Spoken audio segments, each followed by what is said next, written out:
Live from the German-American Bank Studio in downtown Bowling Green. This is News 40 at 5 on NBC. Good evening. Thank you for joining us tonight on News 40 at 5. It's good to start this Monday off with you. I'm Meghann Stamps. We'll go ahead and start off our show by taking a look at our first weather with Chief Meteorologist Scott Burchett. Scott, how's our night shaping up? You know, a radar like this, you may get a little tired of seeing, Meghann, because, you know, it's clear once again we had some ground clutter yesterday, but you have to disregard that because that wasn't true rain. It's not bad for a Tuesday, and, you know, we're slowly counting down those days to Friday, and we might introduce some rain by Friday, but for now, looking pretty nice out there. As far as those temperatures, yeah, we're cranking up the thermostat a little bit, but for this hour, not looking bad at all. 84 at Brownsville, 85 at Franklin, 82 at Scottsville, Bowling Green, of course, the heat island, the warm spot. But we're starting to see more humidity, too, as we go through the week. So, yeah, a little less comfortable and maybe a thunderstorm chance by the time we get to the weekend. But look at this. By the time we get to midnight, down to 70, maybe some fog developing, but warm, humid. We'll cool down a little more than that. We'll talk about that in a bit, Meghann. Our top news now, a former Louisville police detective who helped write the warrant that led to the deadly police raids at Breonna Taylor's apartments has now pleaded guilty to federal charges. A federal investigator says that Kelly Goodlett added a false line to the warrant and later conspired with another detective to create a cover story when Taylor's 2020 shooting death by police began gaining national attention. Taylor was shot to death by officers who knocked down her door when executing a drug search warrant. Goodlett appeared in a federal courtroom in Louisville on Tuesday afternoon and admitted to conspiring with another Louisville police officer to falsify this warrant. Earlier this month, 4 Louisville police officers were charged with civil rights violations related to the death of Breonna Taylor. And an undercover internet investigation lands a Hopkins County man in jail for child pornography. Kentucky State Police says that 40-year-old Glenn Riddle was arrested after allegedly sharing images of children in sexual performances online. Riddle was arrested at his home in Madisonville Monday. KSP also took the equipment they say Riddle used during those crimes. Riddle is now in the Hopkins County Detention Center, where he faces several felony charges. The investigation is still ongoing. And beginning tomorrow at noon, Governor Beshear and Kentucky lawmakers will meet for a special session. They're going to discuss what more options they have to provide assistance to Eastern Kentucky. Beshear says that he has been talking to legislative leaders since the catastrophic floods hit Eastern Kentucky last month, determined to make sure that communities are taken care of and cities and counties don't go bankrupt. This will be to create a safe fund similar to the one in Western Kentucky that can help our Eastern Kentucky communities, and also some legislation to help our school systems, especially those that are going to have to start a little bit late. Beshear says that the conversations leading up to this special session were nonpartisan and are a step forward in the right direction for the state. Barron County schools are helping out a fellow school district affected by the Eastern Kentucky flooding. Letcher County Schools lost 28 buses in the flooding. Barron County Schools is stepping up to help donate 3 buses to Letcher. But they're not just stopping there, though. They are also filling up those 2 of those buses with much needed supplies. Barron County will be accepting donations at all of their schools and their central office until next Wednesday. What we thought was this is a great way for them to have access for their kids to be transported to school on a daily basis, just as our kids are here in Barron County and all over the state. No greater way than us to let them use 3 buses forever how long they need to use that. Coming up tonight at 6, hear how the Barron County football program will help Letcher County this Friday. And now, almost a month since historic flooding devastated parts of Eastern Kentucky, stories of survival and help during times of disaster continue to emerge. Tonight, we learn about one woman who does not stop helping others, even if she's the one in need. When the water started rising in Perry County. My dad's 84, and he was really too weak to try to get out in the water, but they were trapped. Melissa Miller's first thoughts turned to her parents. You have the worst feeling. Definitely. You think the worst. Couldn't do anything, couldn't get to them. My nephew actually got trapped in the water. in his truck trying to get to them. Her mother and father were not harmed, but everything they owned was lost. When I walked in their home, it was just a shock. You know, mud everywhere, and then I seen them and they were okay, and that's all that mattered to me. For 3 weeks, Missy's family, friends, and even strangers worked day and night to help her parents clean up. We've got their house dry and they can stay in it, so doing good. When Missy wasn't cleaning up or at her day job, she's been here, one of 4 warehouses in Perry County the Salvation Army is using to store everything from the basics to furniture. People's been very generous. Melissa has volunteered for the Salvation Army for 27 years and is now the director for Hazard. Probably one of the worst things I've ever seen in my lifetime. The Salvation Army described Melissa to us as amazing because in her family's own time of need, she never stopped helping others, and she's quick to deflect the praise. A little 12-year-old boy, and he was only worried about his little niece. He was telling me, he was giving me a list of what she needed, so I thought that was wonderful. Big heart. Just one of many big hearts making a big difference in a time of need. Kids love to bike, but we should make sure that they know the rules of the road. News 40's Lexi Schweinert is live at the National Corvette Museum, where they're teaching kids how to ride safely in a cool, unique way. Lexi, tell us about it. Hey Megan, I am live here at the Bike Safety Rodeo put on by Norton Children's Hospital. As you can see behind me, kids are hopping on their bikes, strapping on their helmets, and trying out this safety course. It is so important for our kids to stay safe while biking because kids ages 5 to 14 end up in the emergency room for bike accidents more than any other sport. They end up with head trauma or concussions, even broken bones. So we want to make sure they know how to yield to traffic, stop at railroad crossings, all of that stuff that keeps you on your bike and off the road. I'm joined by someone right now who loves to bike, 11-year-old Oliver Duval. Oliver, you have your helmet on, you have your brakes, you are ready to rock and roll. I can tell you're being extra safe tonight. Why do you love to bike so much? I just like racing. You like racing? Do you go extra fast? Yeah. And when did you learn to start biking? When I was 5. So you've been biking for over a year now, which is awesome. Why is it so important to stay safe? So you don't wreck. That is very important. I hope you don't wreck tonight and you do the course. I saw you do it a couple times and you flew by with flying colors. This event is so cool because it is free to the community and held multiple times a year. It's also the last trek at the track here at the NCM Motorsports Park, so lots of fun stuff going on. Before we go, Oliver, can you show us how you ride your bike safely? He is such a pro. All right, I'll have more tonight at News at 10. For now, I'll send it back to you, Megan. Oh, Lex, Oliver was adorable. We'll all be cheering him on. And more good news around town. The Historic Rail Park and Train Museum wants you to be a part of 2 of their spooky upcoming events. Haunted Lantern Tours are back again this year, and you can be a part of another exciting witches and warlock themed tour season. How about that? The character lineup will feature the most famous, or I guess I should say infamous, witches and warlocks, delving into their darkest, goosebump-inducing stories. The best part, though, these Haunted Lantern Tours are all inside of the rail cars. They want anyone of all ages to come audition this upcoming Sunday, August 28th from 2 to 4. A lot of these characters, we're pulling something that's real and adding in a little and making up our characters. So it really gives you an opportunity to do something new. We're definitely looking for people to come out and get in costume and have a little fun. Also at the rail park, Unseen BG is coming back again in full throttle. Not 1, not 2, but 3 history walking tours will take place in Bowling Green's Fairview Cemetery. Downtown Mischief and Murder Tour will touch on the city's unexplored history. Murder Mansion Tour will delve into the infamous Murder Mansion killings. And third, Madame Pauline Tabor's Pub Crawl is coming, but that is just for adults 21 and up. The exciting thing about all 3 of the tours is that we're going to teach you something about history. We're going to tell you something that you've never heard before, and all the while you're having fun and you're being entertained, and it all goes back to supporting a local nonprofit, the Historic Rail Park and Train Museum. For a full look at the rail park's fall schedule, head over to their website and you can see what's coming up or how you can get involved.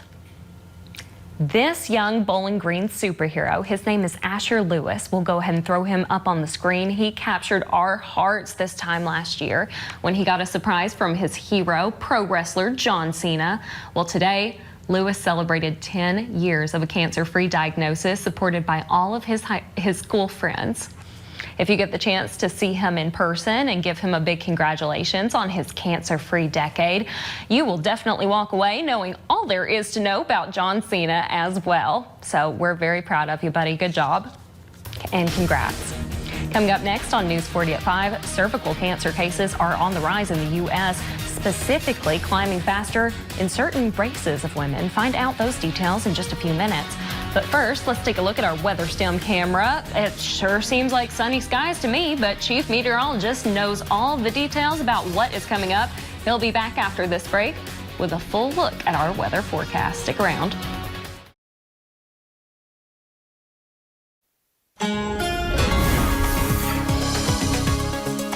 Time now for a full look at our forecast with Chief Meteorologist Scott Burchett. But before we talk about the weather right now, we have an exciting announcement for 1 month from now. What will that date be? Well, let me ask you, do you like pumpkin spice, pumpkin latte, and all that stuff? I'm going to say yes. I fall right into that stereotype. That was me all through college, had it in my hand. Yeah, I've never had any of those drinks, but... Well, you're missing out. But I'll take my chances. You'll report on the season. You'll stick to that. It is 30 days until the start of fall. So it may not feel like it outside. Definitely not going to feel like it as we get towards the weekend. But, you know, you can start psyching yourself up for those pumpkin drinks because, yeah, just a month away. The thing I like about fall, the only thing I like about fall, it's football season. That's my favorite part because, you know, I love hot, humid weather.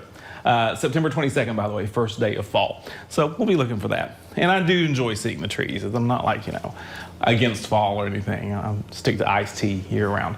86 degrees right now at the Bowling Green Regional Airport. Winds out of the northeast, 3 miles an hour. Still getting a little bit of a refreshing breeze out there. Temperatures, though, are on the way up and humidity 43%. So, yeah, we're a little bit dry right now, but the humidity, temperatures both going to make it feel a little less comfortable as we get to the end of the week. Pressure's falling right now, by the way. And you can see just a few clouds out there. Smiths Grove, really been a pretty nice day, even though we've had those clouds, no rain coming out of those clouds, and just help keeping those temperatures down just a bit. As far as temperatures across the area right now, most areas in the low to mid 80s, mostly low 80s. Glasgow, mid 80s at 85. Of course, Bowling Green, I mentioned earlier, the warm spot. Hopkinsville, even cooler though, at 84. Russellville, 83. Even off to the north, seeing 83, 84 degree readings. Montreatville, 83.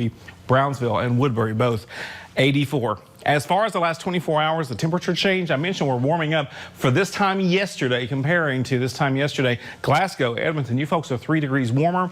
Brownsville, 3 degrees warmer. Russellville, only 2 degrees warmer. Franklin, 3 degrees warmer. And the Heat Island of Bowling Green is 2 degrees warmer than this time yesterday. I think you're going to see this kind of the theme as we go into the weekend because we're actually going to cross the 90-degree mark for daytime highs in just a couple of days. As far as the wind speeds are concerned, really not seeing anything as far as any high breezes, high winds out there. Glasgow, one of the breeziest areas at 8 miles an hour, getting that northeasterly breeze. Brownsville getting more of a northerly breeze at 4, and Russellville just 1 mile an hour, so almost calm for the folks in Russellville. Pretty nice out there today. Pretty nice day to be outside, even with those clouds. Notice most of the clouds in Tennessee and to the south. This is part of that area of rain, all that moisture where they were doing water rescues in Dallas yesterday is part of that system, and it's actually part of the cold front that went through our area on Sunday into Monday morning, but nothing as far as any heavy rain like that for us. High pressure dominating our weather. So we have a pleasant evening ahead. Quite warm, though, by the time we get to Wednesday. Even warmer after that. Back to the 90s by Thursday. So, yeah, we are definitely going to be feeling like summer and not like fall is a month away. Here is that high pressure system sliding by to the east. Once it slides by to the east, that's when we'll start to see more of a southerly flow. And that's really when you'll start to notice the humidity and then the heat. And then we'll see another cold front start to set up. But that is days away from now. And it's not looking like it's that impressive as far as the rain chances are concerned. So even though we will pick up an isolated rain chance by the time we get to the weekend, until then looking pretty dry. And even those rain chances in time for the weekend, not looking that impressive. So outdoor activities, yeah, should be looking good. But if you have any plants outside, you'll probably need to water them because not going to get a drink of water from Mother Nature. 64 tonight, so a lot like last night. Mostly clear skies. Tomorrow, another hot day out there. Look at that. 89, so very close to that 90-degree mark. Mostly sunny skies and really 89 It's right where we should be for this time of year. 7-day forecast. Yep, here we are, a string of 90-degree heat from Thursday to Sunday. We also get those scattered to isolated showers in here. Best chance on Monday when that front crosses, knocks us back into the mid to upper 80s. That's a look at your 7-day forecast. Now here's what's coming up tonight on NBC News 40.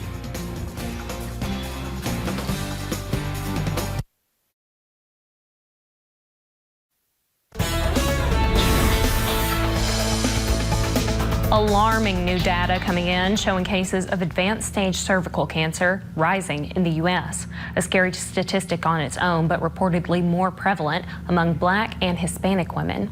In today's Health Minute, Mandy Gaither has a look at these numbers and how health experts say that women can protect themselves. It has a 5-year survival rate of less than 20%, and a new study suggests late-stage cervical cancer is on the rise in the U.S. If not diagnosed early and caught in a later stage is very difficult to treat, like all cancers. While the rate of early-stage cervical cancer decreased in the U.S. from 2001 to 2018, the International Journal of Gynecological Cancer reports that more cases of advanced stage 4 cervical cancer increased at an annual rate of 1.3%. The sharpest increase was in white women, especially in the South among those ages 40 to 44. Rates also increased among Black women. This group is also the most affected overall by the disease.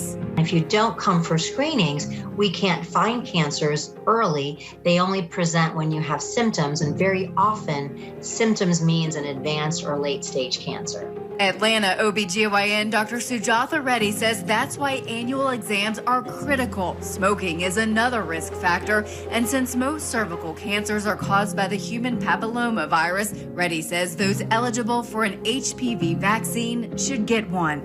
It is a vaccine to prevent cancer. I mean, something you might see in Star Trek, right? It's incredible. So the HPV vaccine really should be helping us prevent cancer down the road. For Health Minute, I'm Mandy Gaither. There's good news and bad news in the fight to cure food allergies. The FDA says that right now, millions of Americans, including children, have food allergies. Researchers believe that a treatment could counteract many types of these food allergies and inflammatory diseases. But the problem is that apparently the drug they've developed is too nasty to take the pill. Researchers say that it smells like feces and tastes absolutely horrible. They also say that people in the study had a hard time even swallowing the pill. Scientists are working hard to mask the smell and the taste because it sounds like it would be very, very needed. Also, there's a shocking new discovery that could be unforgettable. One study links memory recall with electrical currents. Research shows how electrical burst, when sent directly to 2 pathways in the brain, appears to improve immediate recall of words for people 65 years and older. Some people even hope that this is a first step in medicine to treat cognitive impairments like Alzheimer's disease. Only time will tell. Even more health news now, a term that we are all growing too familiar with, monkeypox disease. The White House says that it's making 1.8 million vaccine doses available for order starting today. That as the country is struggling to catch up with the demand. New York is reporting its first case in a minor, and last month the CDC identified 2 infected children. Officials say that parents should not worry about their kids at school, some of them say, but some college students say that they're taking notice of the spread. Well, coming up after our break, more details related to the Trump investigation. Stick around to hear those.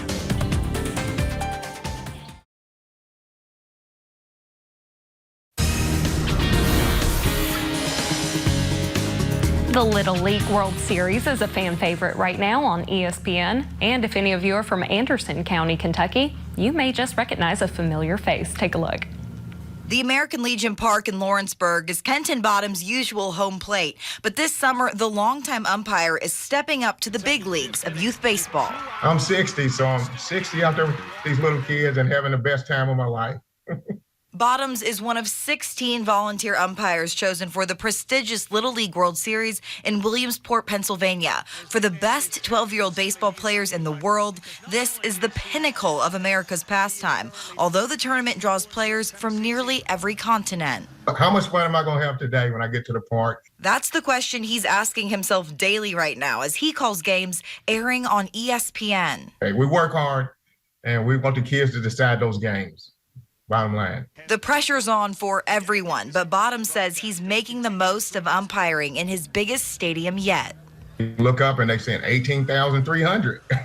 You know, we're amateur umpires out there. You got little kids playing in front of 18,000 people. I've never officiated in a crowd that big, you know, so. A surreal experience for this small-town umpire from Anderson County. Man, I'm here. I'm in the middle of this. I'm part of this, you know. We'll take a final look at your forecast after this break. Stick around.